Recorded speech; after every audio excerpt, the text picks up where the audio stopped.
And what the Pel is up, everybody? This is Pelicans Plus with Elliot Clough at Elliot Clough on Twitter. This episode is brought to you by Hornitos. Hornitos is the official tequila of Pelicans Plus and Boot Crew Media. Make sure you're subscribing, following, all that wherever you happen to be listening to this podcast. Today, you may notice a friendly new face over to my right on the screen. We're joined by Brian Geisinger of the Buzz Beat Pod. Very excited about this one today. Also, Sports Channel 8 and ACC Sports Journal. So we may be talking a little bit about Trey Murphy as well, not just Devonte Graham.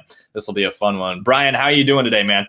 I'm doing pretty well. I mean, all things considered, this has not been like the best of week in like a lot of regions of the country, but I'm doing pretty well, and I'm sort of enjoying a little bit of a lull in the basketball calendar, but excited to talk off season with you. For sure. How are things up there? You're in the Carolinas, right? Yeah. So, no natural disasters here, but obviously, I've been thinking about people down in Louisiana this week and just seeing what happened in like the New York City, Philadelphia, other parts of the Mid-Atlantic and Northeast this week too. Man, just some scary storms. So, I hope everyone listening to this is doing all right, because it's been not ideal. It has been ugly over this last week or so. And I have not been super active on Twitter because of that. And I want to make sure everybody's okay. But today what we're doing is providing hopefully a little bit of an escape for those of you in Louisiana. And our thoughts are with you. Our prayers are with you. And we love you. At least I can say I love you in Louisiana, Ryan. You don't have to say, you love people yet. No, if I really wanted to go to New Orleans this fall, but I'm actually I've never been, but I'm going to put some of my travel plans on hold. So 2022, New Orleans, let's do it. All right. All right. So I'm in the feel out phase, but I want to love down there. But no, I do hope everyone is doing okay as well as they possibly could be doing at this point. There you go. Exactly. So, Brian, we're joining you, or you're joining us today to talk a little bit about Devonte Graham, but you cover the Hornets. And as we do when we have somebody on from another team, how are you feeling about your Hornets going into this coming season? Obviously, LaMelo Ball is the guy there, and made 4 draft picks in this last draft. JT Thor, Kai Jones. Book Knight was a really big one that he fell to the Hornets. How are you feeling about your team into this coming season? Interesting. I think I am actually a little bit lower. And I think I can speak for the Buzz Beat podcast with my co-host Spencer Percy, Richie Randall, Lee Branscombe, all 4 of us on there. I think are sort of like a little lower on how the offseason went for Charlotte than maybe even some of sort of like the national consensus. Like I think Zach Lowe was pretty praised what they did. They clearly have gone in a different direction since they drafted LaMelo last November. I mean, less than a year ago. So this is happening over the span of basically like 9-10 months. But, they're going all in on LaMelo as mega creator, right? And you're going to surround him with shooters, play finishers, and athletes that have some, secondary creation. And I thought the Mason Plumlee trade the night of the draft was like, okay, you absorb him into your cap space. And you get to move up 20 spots in the draft. That allows you to take JT Thor, who's a prospect I really liked. I don't think you'll see much of JT this year in Charlotte. My guess is that he'll be featured prominently with the Greensboro Swarm, the G League affiliate. And I really like Thor as like a draft and stash guy, domestic version of that essentially. And I really like him as a prospect. And I thought his flashes in Vegas were good. But you add Plumlee, that helps. You needed to pick up something at center, but it also chipped away at some of your cap space, right? And so one of the going into the offseason, I was sort of hoping Charlotte, they could have gotten north of $20 million worth of cap space if they had renounced the cap hold to Malik Monk, which they ended up doing. He had like a $16, $18 million cap hold. I really like Monk as a player. I hope he gets a shot with LA. I think he's quite talented, and I think he fit well with LaMelo. I would have loved to have seen more of them together this year and really going forward, but didn't seem like that was in the cards. I don't know. I just thought they would have been better served by bringing back Devonte Graham, who I quite like, and we can talk about trying to sign someone like Rashawn Holmes in free agency, and maybe that option just like wasn't available. And if you go below that, like the secondary market for for free agent centers wasn't that great. But I just thought you could have thrown more money at him than Sacramento was offering. You trade a potential, future first, pretty heavily protected to get back in the first round to New York to draft Kai Jones at 19. I don't dislike Kai as a prospect, but he's going to take a little bit of time for development. Like, I don't know how much he'll drive winning for them this season or contribute to winning. And like for right now, they seem to be working towards making the playoffs, even though I really don't think they're sort of above 9 or 10 in the Eastern Conference. The Terry Rozier extension was a lot. Now you're looking at, I believe it's $115 million over the next 5 seasons for Rozier. The extension was 97 over 4, which is the most they could have offered him in terms of years, in terms of dollar amount. Terry has been very good in Charlotte. He was a nice asset for them or player for them to grab in a sign and trade when Kemba was leaving 2 years ago. And he's played well. He's earned this money. I'm like happy for Terry, right?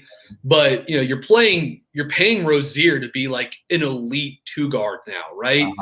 And Terry is a dynamic 3-point shooter, a movement shooter, a guy that you can run off pin downs, run off flares. There's a lot of great ways you can feature him in your offense, but he had probably an outlier shooting season from mid-range last year. He doesn't really get to the rim. He's constantly, making poor rotations or mistakes defensively. If the shooting fell off, there's really no sort of like answer other spots for him to like pick up value. And you lost 2 key secondary ball handlers in Malik Monk and Devonte Graham. And so it is going to be so contingent on LaMelo and Gordon Hayward, but really LaMelo is the primary creator for this team to continuously drum up advantage, put teams in rotation. And if he's going to do that, and look, LaMelo is awesome. I thought he was the number 1 prospect before the 2020 draft. He was superb his rookie year, but he can get to the rim, but he's not a great rim finisher. So is he going to get stronger this offseason? The pull-up 3 was really good last season before the wrist injury. When he came back, the pull-up 3 was gone. And, I mean, LaMelo's got to be – like, he's going to have to hit pull-up 3s at like a 35, 36, 38% clip next season, because he can't let teams go under that screen, under the ball screen action.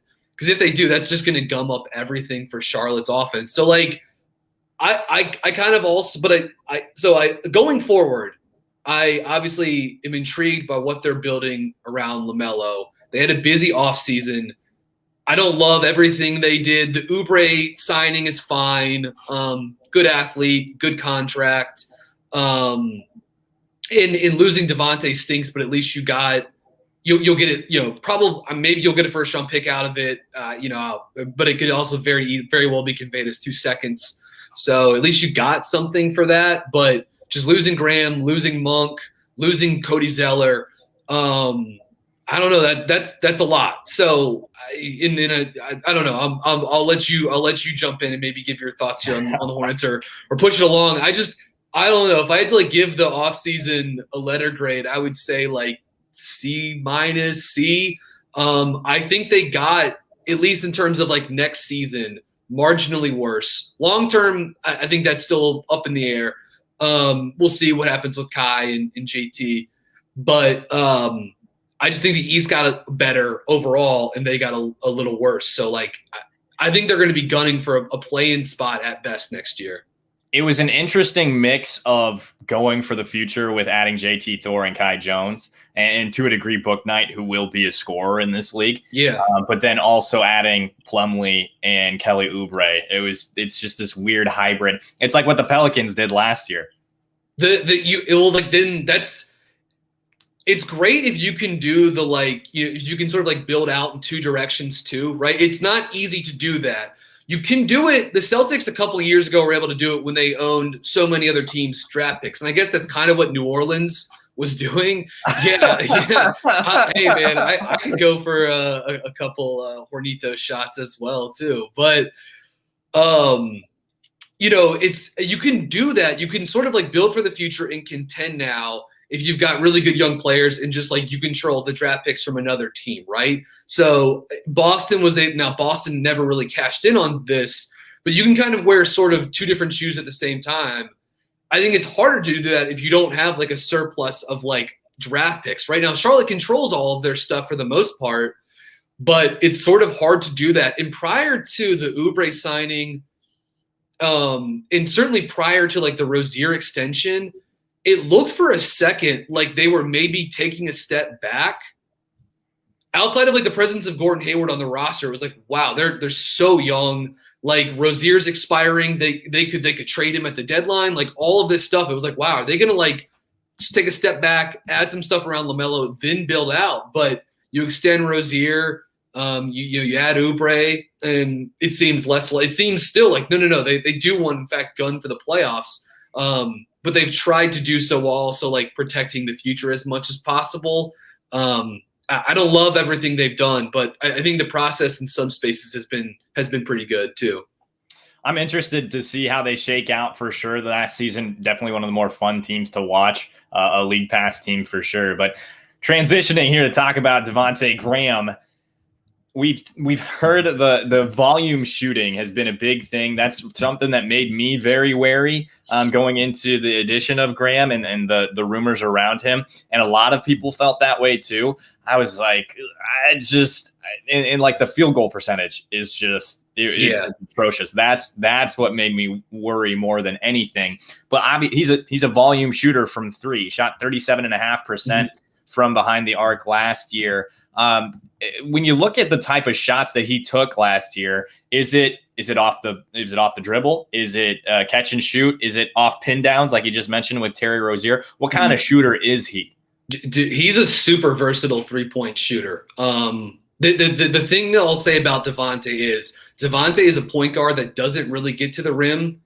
He can't finish at the rim, and he's weirdly like not a very good like mid-range player. Despite those things, he's an awesome offensive player, and it's because he really is like one of the more underrated 3-point bombers in the NBA, both off the dribble and off the catch. 2 seasons ago in 2019, 2020, he sort of kind of came out of nowhere. Like he came off the bench to start that season, year one without Kemba. It was his second year in the NBA, lightly used as a rookie. Rozier was brought in to be the starting point guard. And within the first week of the season, it was obvious that Devonte had made a big jump as a pull-up shooter. And you can pull up his like pick and roll numbers from the 2019-2020 season, like pretty efficient. But in terms of volume, like, man, really was like in sort of like elite company as far as guys that were using X number of pick and roll possessions and scoring X number of points per possession. He was pretty good and really like had to take tough shots, which probably, knocked down the 3-point percentage a little bit.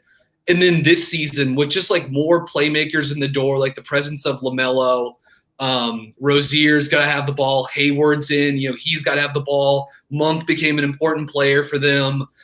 And so Devonte shifted, like played with the ball plenty, but shifted to off the ball as well. And like, you can do stuff with him. I'm going to be fascinated to see like how they integrate he and Zion together. I think there's a lot of ways you can unlock those two together. Like the shooting gravity of Devonte is great for Zion to play underneath and inside of all of that. But like any of those inverted pick and roll actions they use with Zion, where he's the ball handler and you have a guard screen for him, maybe it was JJ Redick in the past or Josh Hart or something. Well, you can do that with Devonte now, and he'll be great at it. Total team first guy, great passer, good vision, great transition passer. And I believe he finished the season in the NBA. I could double check this, but finished second in the NBA this year in spot up efficiency. So like he's a big time catch and shoot guy. He's got the pull-up game, regressed a little bit this year, but it's there.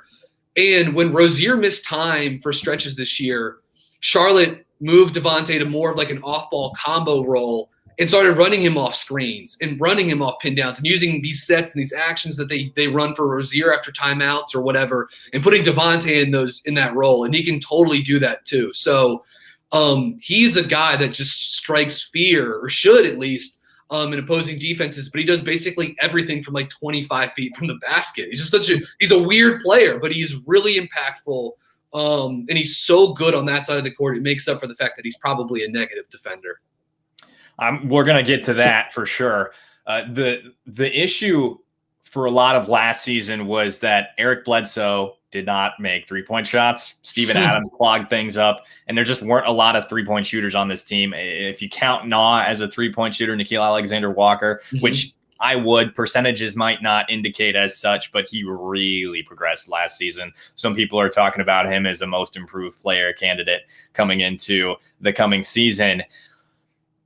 By the sounds of it, Devonte will have at least the opportunity to come in and really, really open things up for Zion and Brandon Ingram going into this season.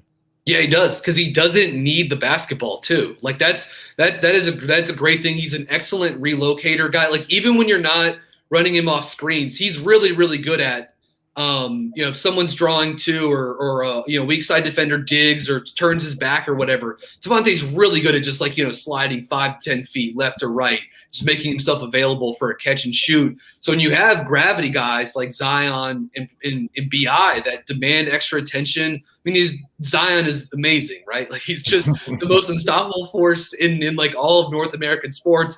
And Brandon Ingram is I know the fit isn't perfect, but BI is a stud. And so just you have those two guys to draw gravity.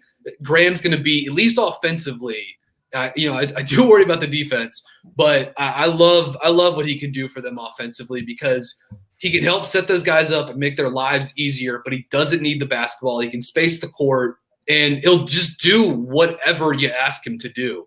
So, I think he's a perfect fit. You can drop him on basically any roster. He's just going to make the offense better. And, a lot of the narrative around the Pelicans, especially in the national media, which we don't like a lot of, it's just generally bad when covering the Pelicans. But a lot of the narrative around them is, oh, their offense was so good last year and the defense was just atrocious. Second half of the season, they were top 10 in defense. And, change up in personnel, but also the fact that they have a different head coach may result in some different things. But who knows about what's going on with Jackson Hayes, and he's obviously a very, very talented center and athletic, and he's learned a lot over this last year. But anyway, the opportunity that Devonte has to really impact the offense is needed. It just is. The space was not there. But in terms of, since you brought it up a couple times, we'll talk about the defense here, and then we'll get to a couple other questions that I have. How much of a negative is he defensively? He's an undersized guard. That's going to be a disadvantage for him. He's undersized and he's not super quick, right? So it's not even you can just put him on the basketball and Eric Bledsoe could really get in the stance and be disruptive at the point of attack. Devonte doesn't. He could. He didn't. He didn't. Yeah. When he was in Milwaukee, right?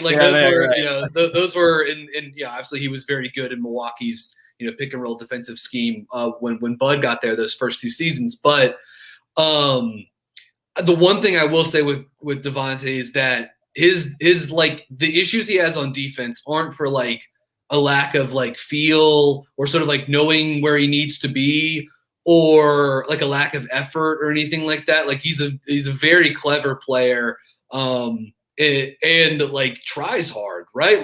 Is about winning. So even if there are going to be issues with him, there are going to be some nights where just the matchup is bad, he's going to get beat up. Guarding pick and roll, he'll have his issues there. I guess maybe it'll depend on who he's working in those combinations with, but he played a lot of zone in Charlotte this year too, so maybe there's a little added versatility that way. He's got a little bit of understanding with that, and again, he'll try and do whatever you ask of him. But as a one-on-one individual defender, he's not good. And the one thing that will be interesting to see is Charlotte's defensive rotations, zone, man-to-man, all of that stuff were pretty bad across the board last year.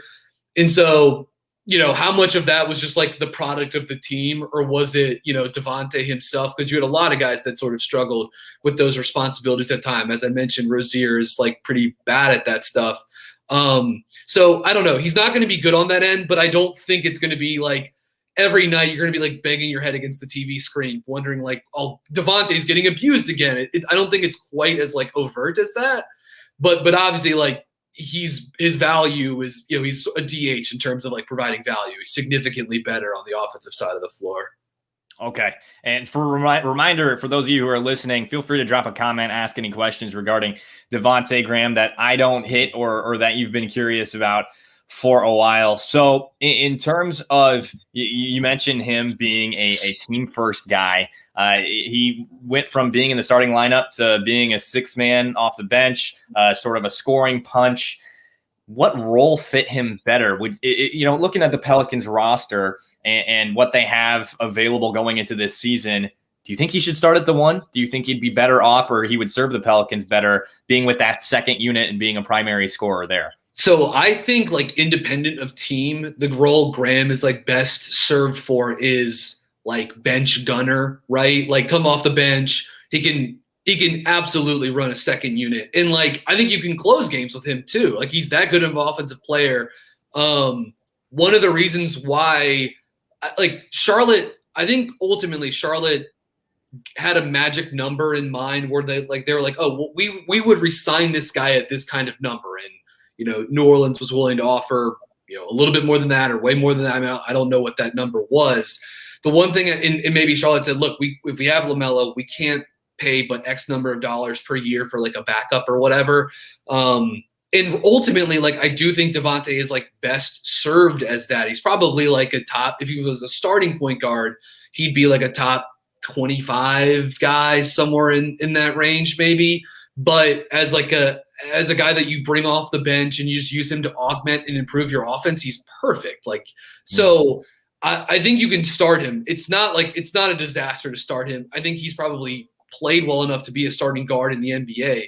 But like, where do I think Devonte's best served? It's like propping up a second unit, maybe closing a game out, just being a shot in the arm and a guy that can sort of like right the ship if like the starters get off to a bad start, or, you know, you're getting into some of these mixed lineups with starters and bench. Like Devonte's perfect with that. You want him to play a lot with Zion, I would imagine, to help unlock the offense. So he's versatile. I think he can be a guy that you can come in and play with NAW. And I think those guys can like play off one another. And then there's some like interesting synergy you can get there because Devonte is a good passer in the pull-up shooting gravity and the spot-up efficiency. But I do think like his best role is like stud bench player, like very good bench guard.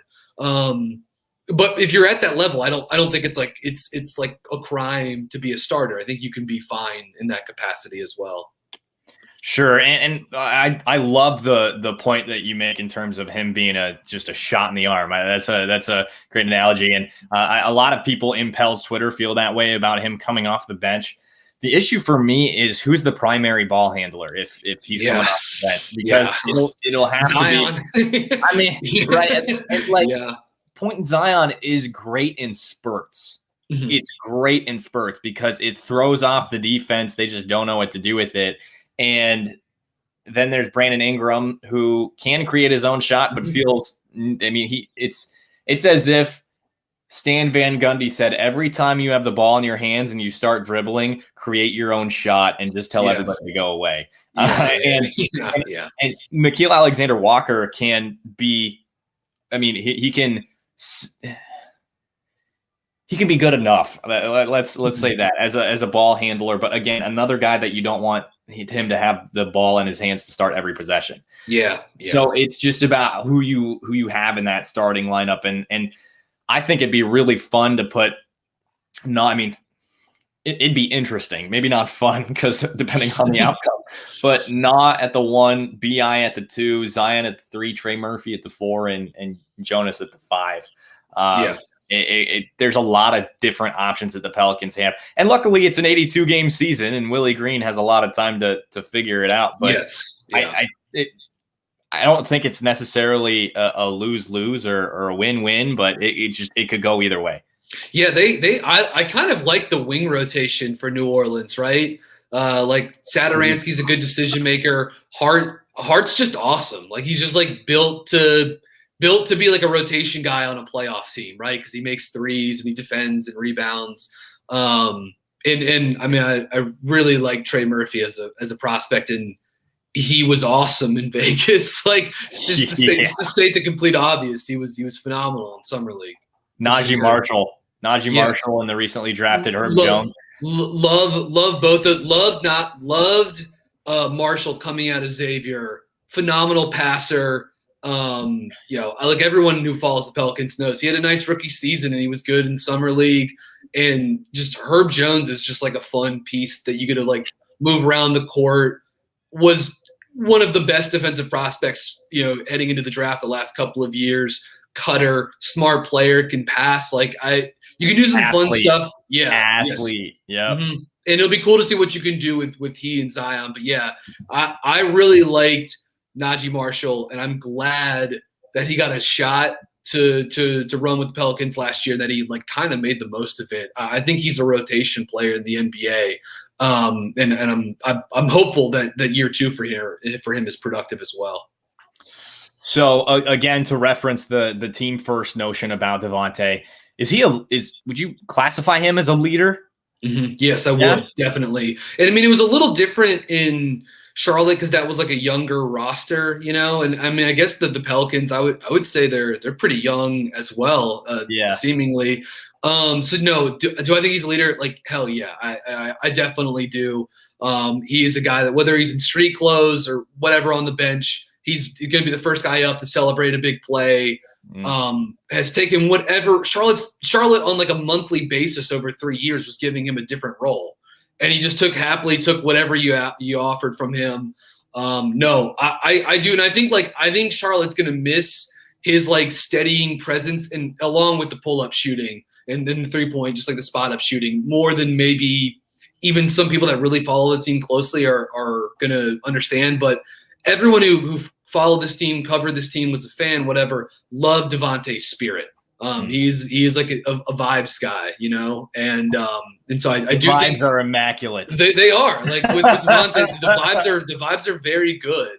And like, do I think that matters over the course of a 6-month season? Like, yeah, I do. I think it does. So yeah, like he's a perfect locker room guy to throw into because he's going to get along and just do whatever you ask of him. But like, I do think he can be a leader.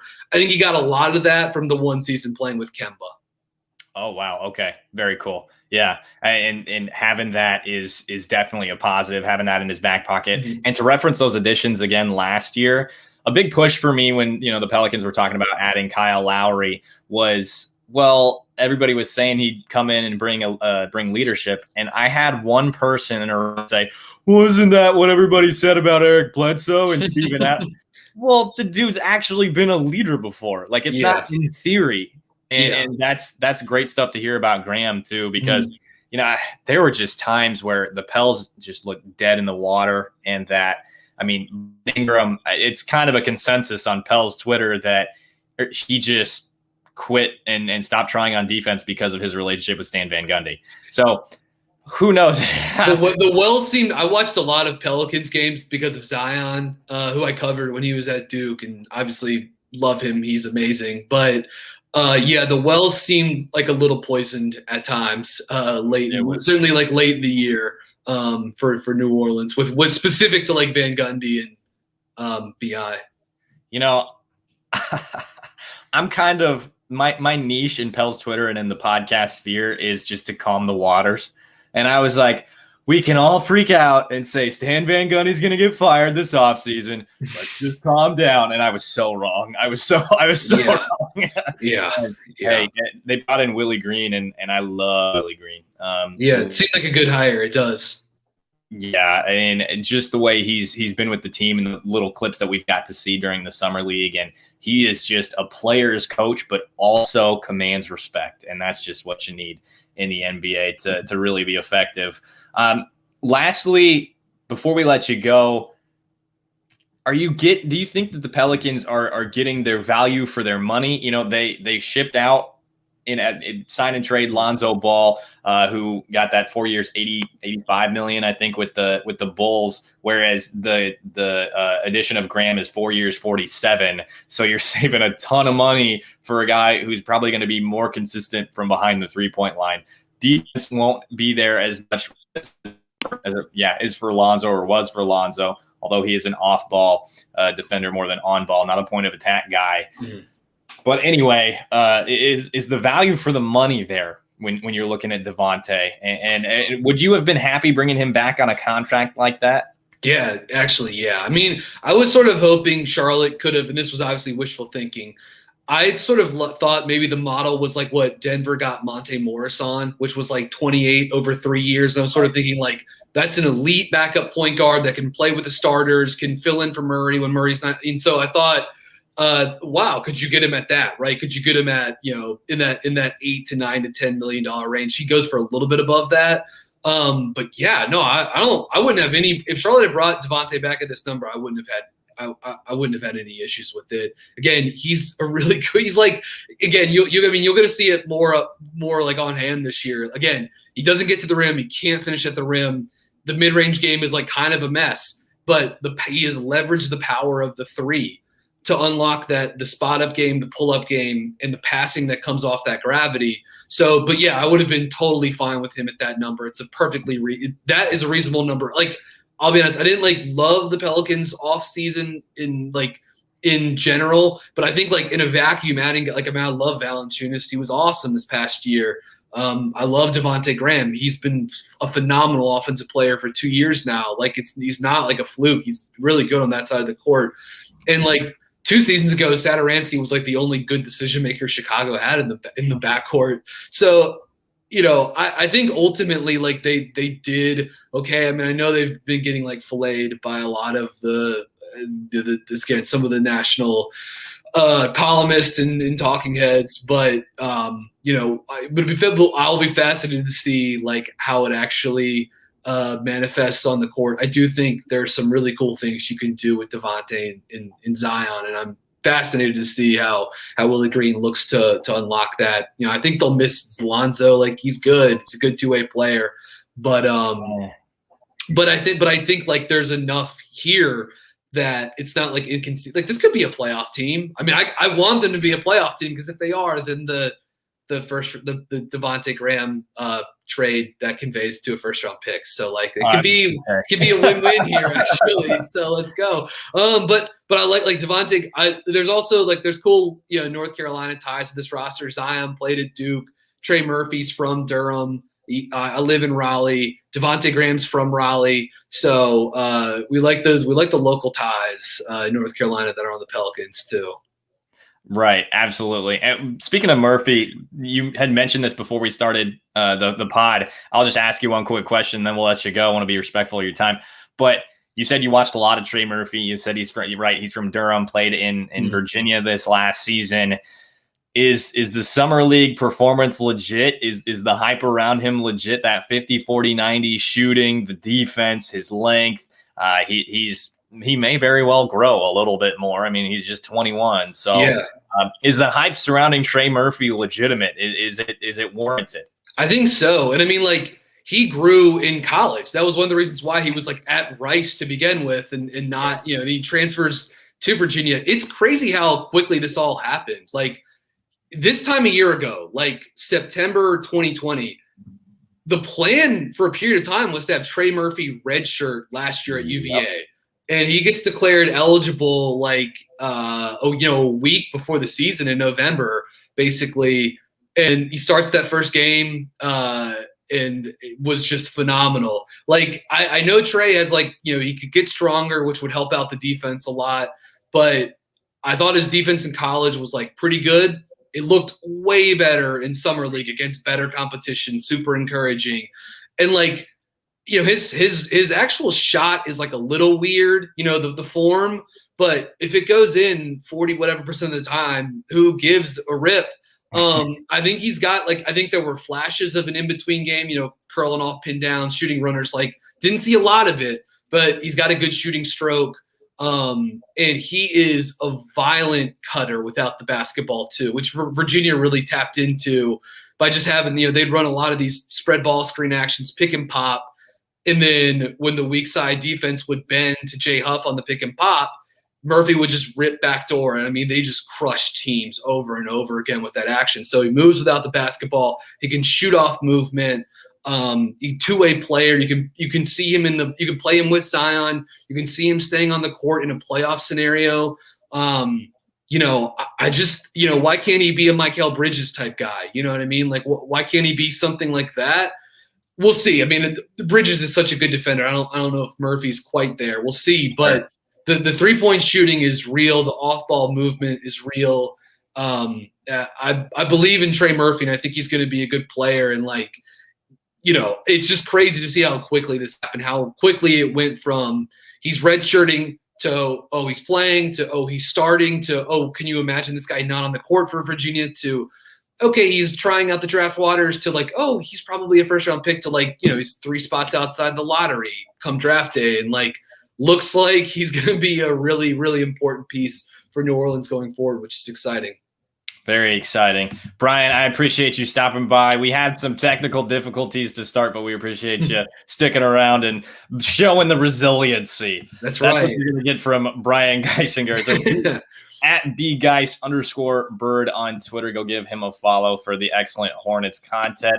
Brian, thanks so much. Also, before we go, make sure that you check out our YouTube channel, Spotify, Google Play, Apple Podcasts. Leave that rate and review. Subscribe, drop a comment, drop a like, all of that good stuff. And once again, Pelicans Plus is brought to you by Hornitos. Hornitos, the official tequila of Pelicans Plus and Boot Crew Media. So once again, folks, I am Elliot Clough at Elliot Clough on Twitter. Thanks so much for tuning in today. This was Pelicans Plus.